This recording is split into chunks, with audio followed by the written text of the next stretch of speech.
and welcome to today's topic, hypersensitivity. In this, we'll be seeing about introduction, the classification of hypersensitivity reactions, and in detail about the types of reactions. What are some common questions to ask a patient when he or she visits us? Is he allergic to any medications? And how long he is suffering? And did he have any self-treatment? Or did he undergo a surgery before? Or was he given anesthetic? And many. And now coming to hypersensitivity.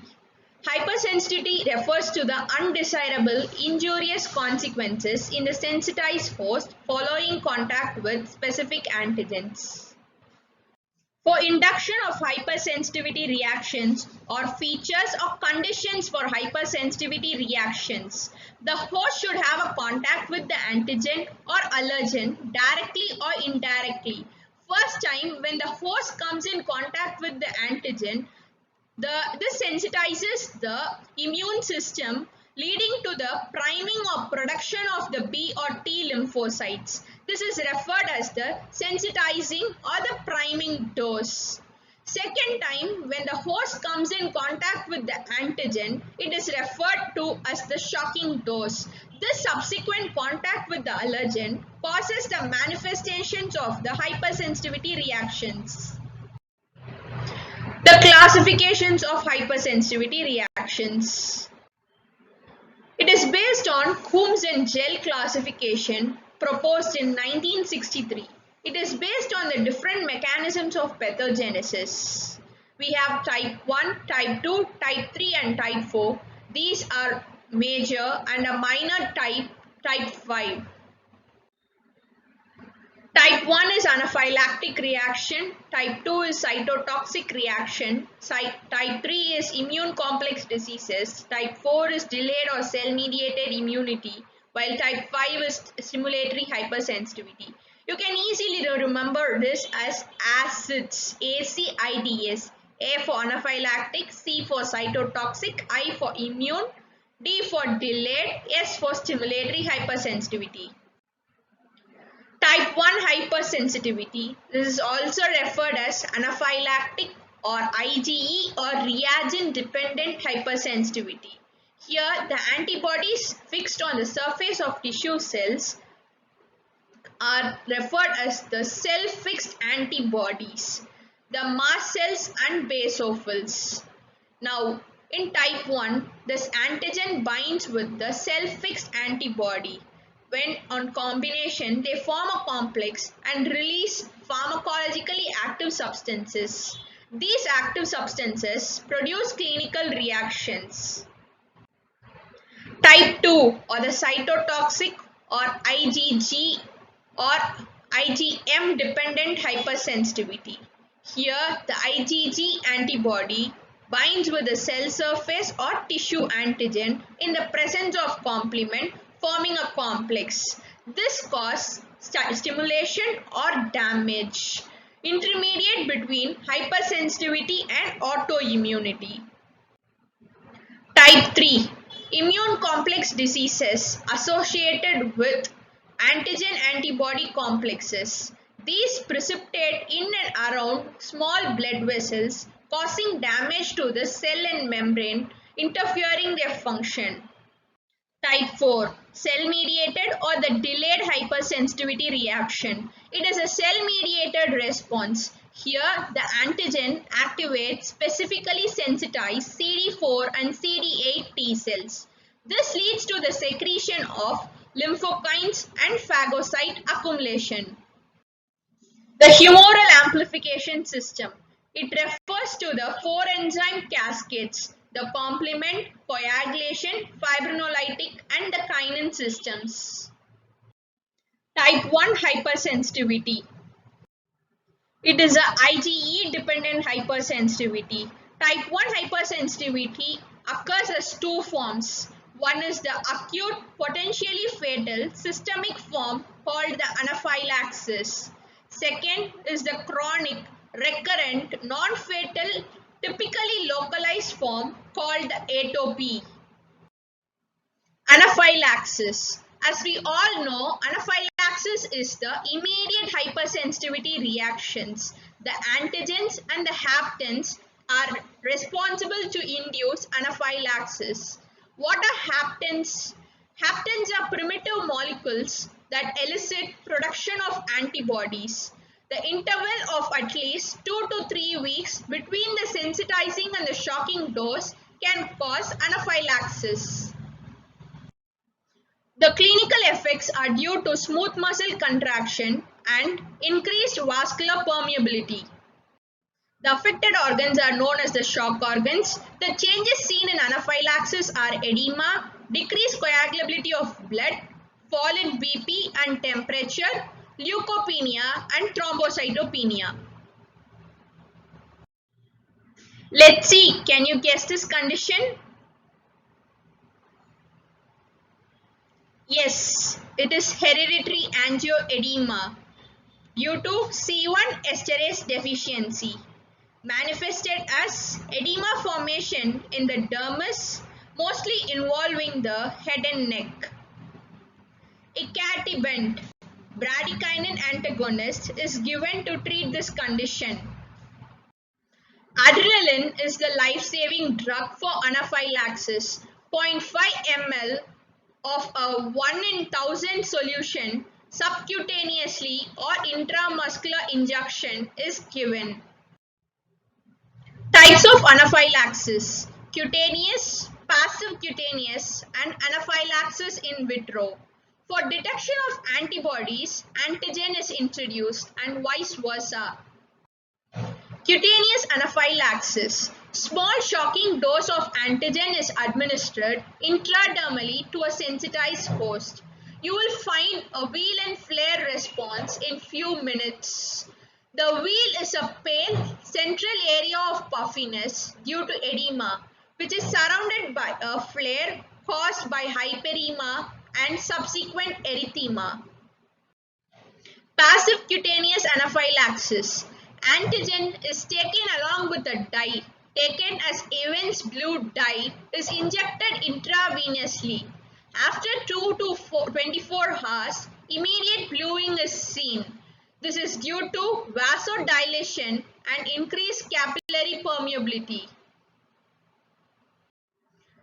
Anaphylaxis in vitro. Here, isolated tissues such as intestinal or uterine muscle strip from a guinea pig is held in a ringer lactate solution which contract vigorously on addition to a specific antigen.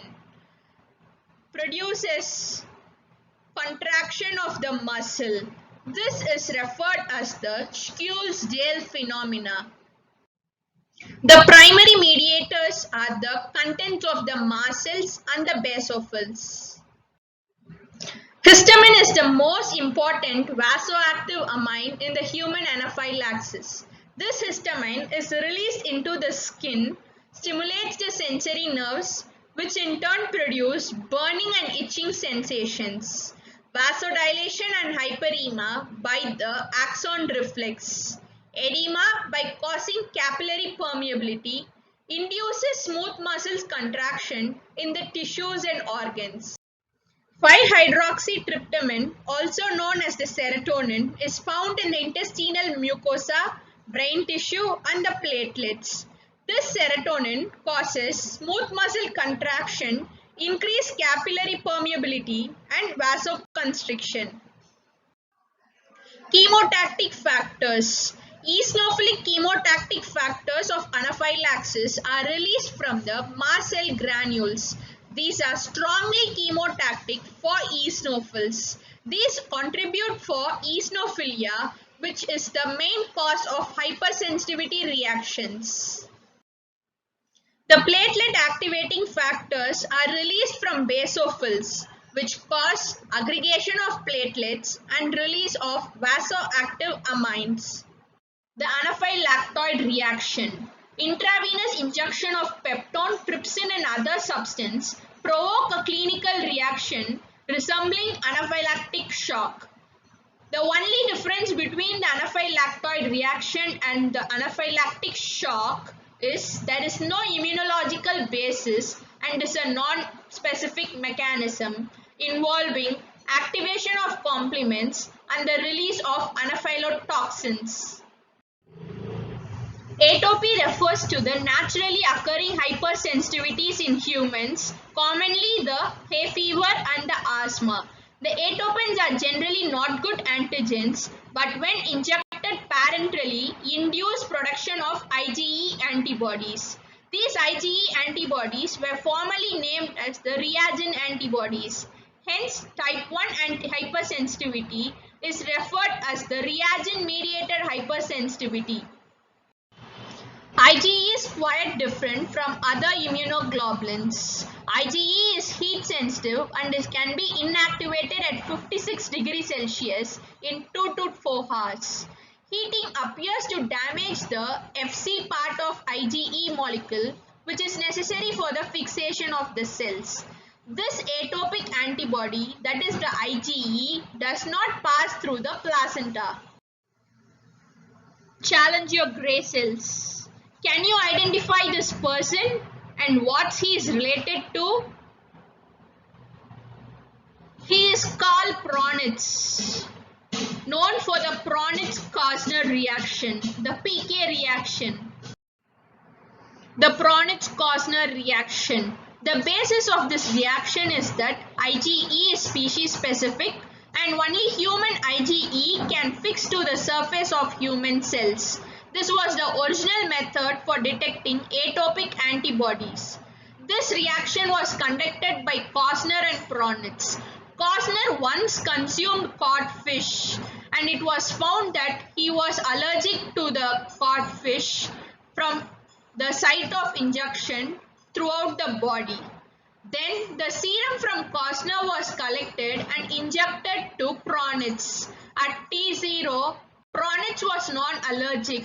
At T16 hours, it was found that Praunitz was allergic to cod at only the site of serum injection. Atopic sensitivity. This is caused by the overproduction of IgE antibodies associated with the deficiency of IgA antibodies. With the increase in production of IgE, there is decrease in production of IgA. The symptoms are caused by the release of pharmacologically active substances following the combination of antigen and the antibody. The clinical expression is determined by the entry of the antigen. It may be conjunctivitis, rhinitis or dermatitis. Specific desensitization or the hyposensitization would be the treatment for atopy. Type 2 or the cytotoxic and cytolytic reactions. Type 2 reaction involves combination of the IgG antibody with the antigenic determinant, maybe a free antigen or a hapten on the cell surface. Subsequent reaction of the combination may lead to cell damage. Drugs like cephalosporins may lead to complement-mediated lysis of RBCs, WBCs and platelets. The hemolytic disease of the newborn are few examples of type 2 hypersensitivity reactions. Can you connect these 4 pictures?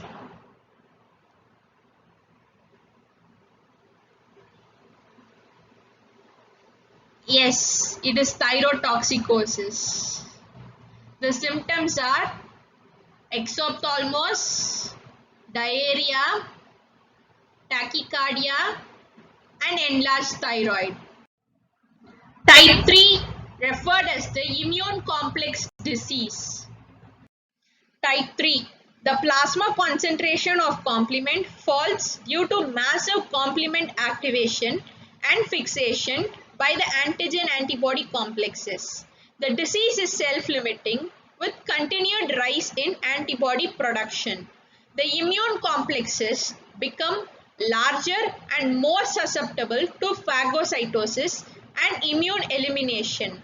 When all foreign antigen are thus eliminated and free antibodies appear, the symptoms clear without any sequel.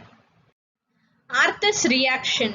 ARTHUS observed that when rabbits were repeatedly injected subcutaneously with normal horse serum, the initial injections showed no local effect, while the later injections showed intense local reaction consisting of edema, induration, and hemorrhagic necrosis. This is known as ARTHUS reaction and is a local manifestation of the generalized hypersensitivity. The tissue damage is due to the formation of antigen-antibody precipitates. This causes complement activation and release of inflammatory molecules. The leukocyte platelet thrombi form reduce the blood supply and lead to tissue necrosis. Serum sickness is a systemic form of type 3 hypersensitivity described by Von Pick and Schick.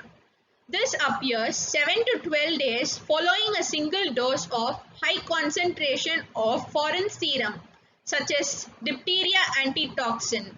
This syndrome consists of fever, lymphadenopathy, splenomegaly, arthritis, glomerulonephritis, endocarditis, vasculitis, arterial rashes, abdominal pain, nausea and vomiting.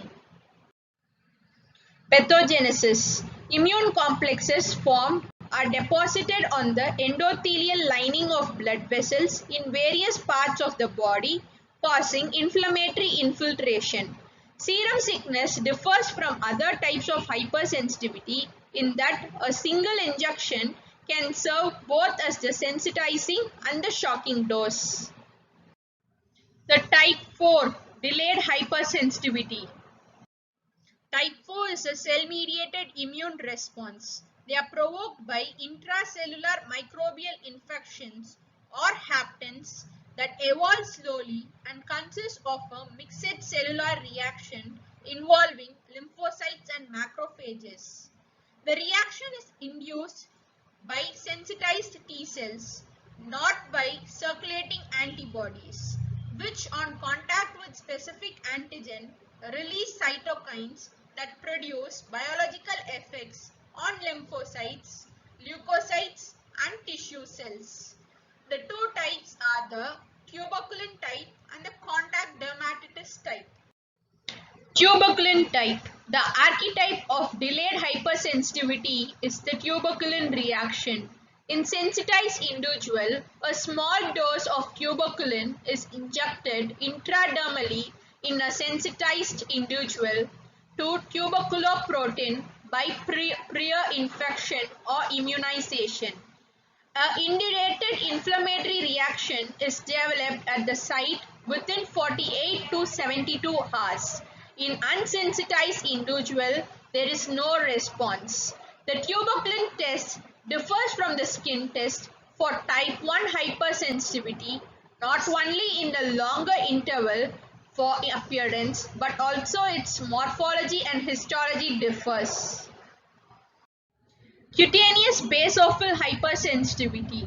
A local reaction resembling the tuberculin response may be produced by the intradermal injection of some protein antigens.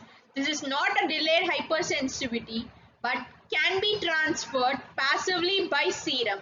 Its histology is different from the tuberculin response, being characterized by prominent basophil infiltration. It has no significance and formerly known as the Jones-MOTE reaction. Contact dermatitis type. The delayed hypersensitivity sometimes results from skin contact with metals or chemicals, or plant allergen or toiletries.